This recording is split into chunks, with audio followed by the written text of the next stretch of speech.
Imagina esto. Son las 2 de la madrugada en una noche abrasadora de agosto en Houston. Los aires acondicionados zumban por toda la ciudad. De repente, sin previo aviso, las luces parpadean. No por una tormenta, no por una falla técnica, sino porque a 1.600 kilómetros al sur, en el norte de México, alguien tomó una decisión sobre el flujo de electricidad. No es un escenario hipotético, es la nueva realidad del sistema eléctrico estadounidense. Durante décadas, Estados Unidos construyó la infraestructura eléctrica más avanzada del mundo. Diseñamos plantas nucleares, presas hidroeléctricas y extensas redes de transmisión. Nos enorgullecíamos de nuestra independencia energética y de la resiliencia de nuestra red. Pero mientras nos enfocábamos en la producción interna, algo inesperado sucedió. De manera silenciosa y constante, las arterias de nuestra red eléctrica se volvieron dependientes de un vecino que rara vez consideramos en nuestra planificación estratégica.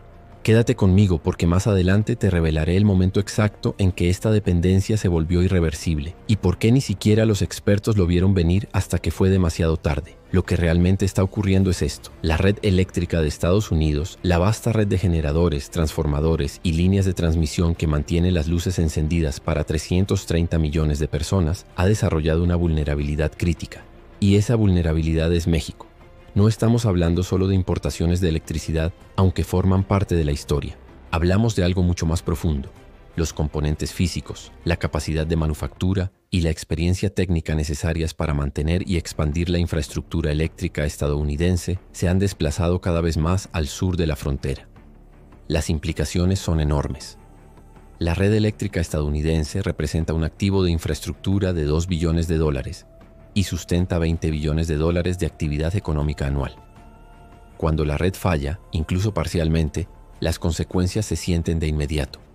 Los hospitales pierden energía, los centros de datos se apagan, las cadenas de suministro se detienen.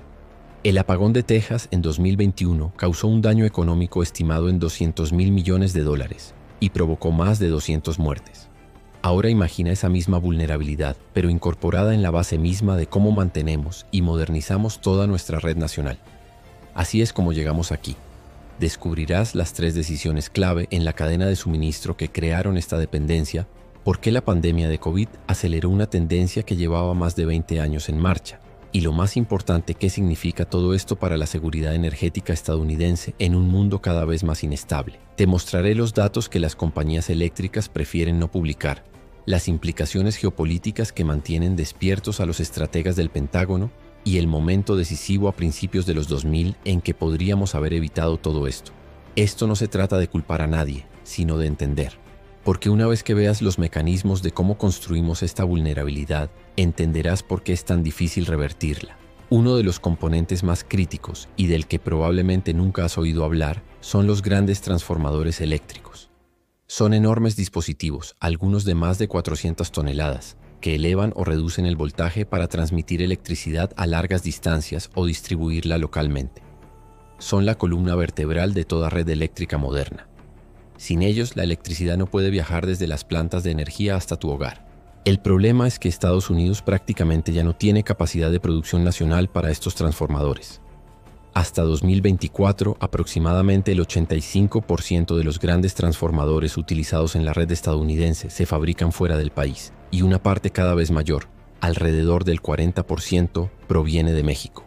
Empresas como Prolec GE en Monterrey y las plantas de ABB en Nuevo León se han vuelto indispensables para las compañías eléctricas estadounidenses. ¿Cómo pasó esto? El cambio comenzó a finales de los años 90 y se aceleró durante los 2000.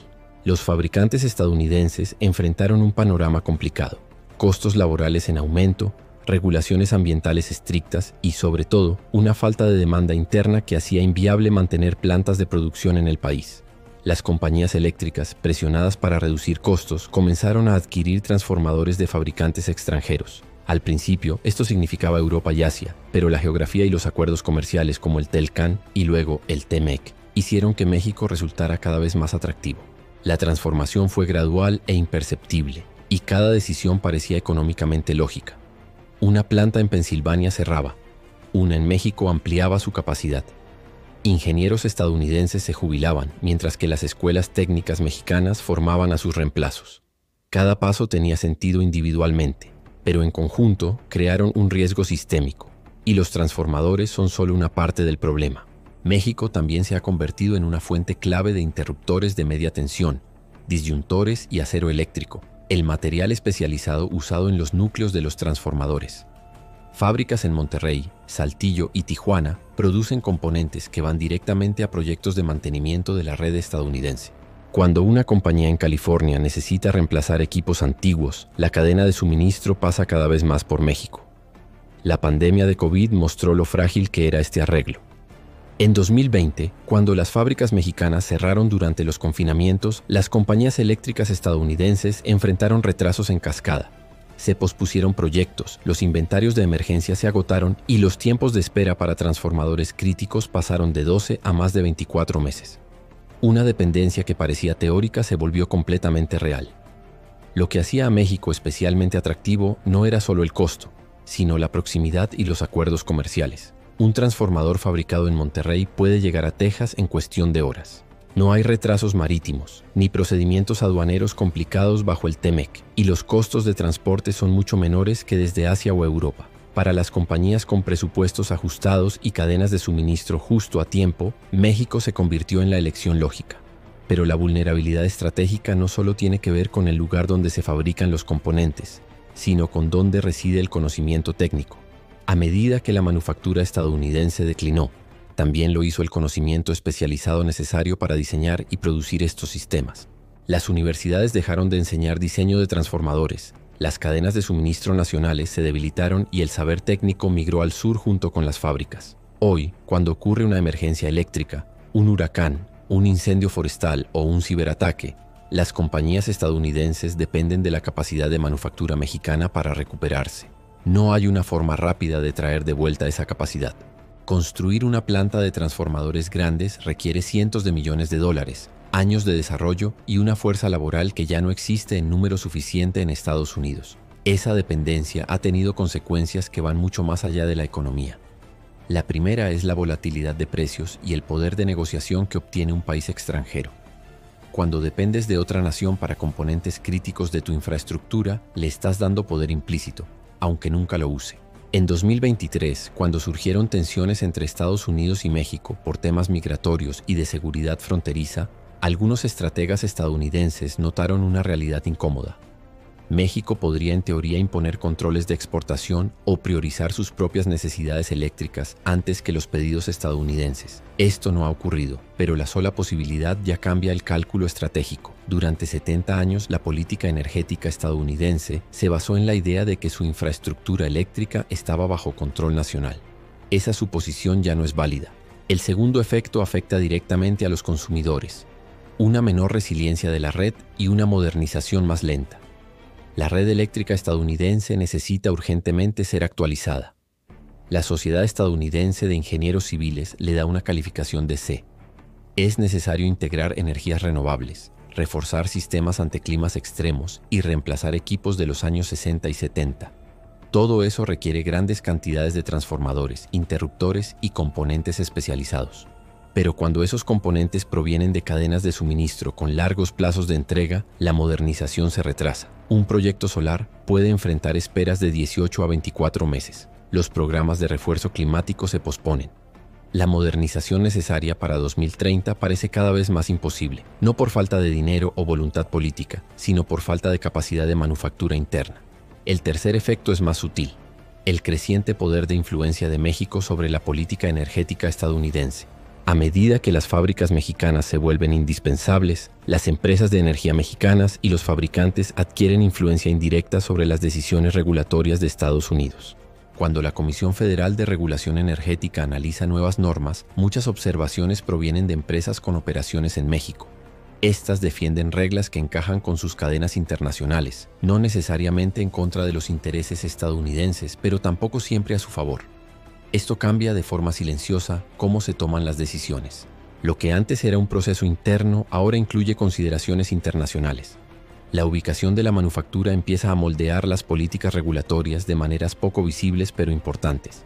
¿Y quién gana con todo esto? México, sin duda. Su industria de manufactura eléctrica ha crecido enormemente, creando empleos especializados y conocimiento técnico. Pero también hay otro beneficiado menos obvio: los fabricantes chinos de componentes. Aunque los transformadores se ensamblen en México, muchos de sus materiales, acero eléctrico, alambres de cobre, aislantes, provienen de China. México actúa como punto de ensamblaje, pero China sigue presente en la cadena de suministro, solo un paso más lejos. Así que la dependencia no es realmente entre México y Estados Unidos, sino una relación triangular donde China mantiene influencia. El cuarto efecto impacta la seguridad nacional. Las bases militares y las instalaciones de defensa también dependen en gran parte de la misma infraestructura eléctrica civil. En escenarios de conflicto o interrupciones en América del Norte, esta dependencia mexicana complica la planificación del Departamento de Defensa. Algunos complejos militares han tomado medidas para asegurar fuentes propias de energía, pero desconectarse completamente de las cadenas civiles es costoso e inviable. Finalmente, surge una consecuencia más reciente: la transferencia de tecnología y la competencia futura. A medida que las fábricas mexicanas han absorbido la demanda estadounidense, también han absorbido su conocimiento técnico. Los ingenieros mexicanos ahora comprenden mejor que muchos fabricantes estadounidenses los estándares de seguridad, los procesos de compra y los requisitos de la red. Esto les da una ventaja competitiva para vender en otros mercados, desde América Latina hasta África y el sudeste asiático.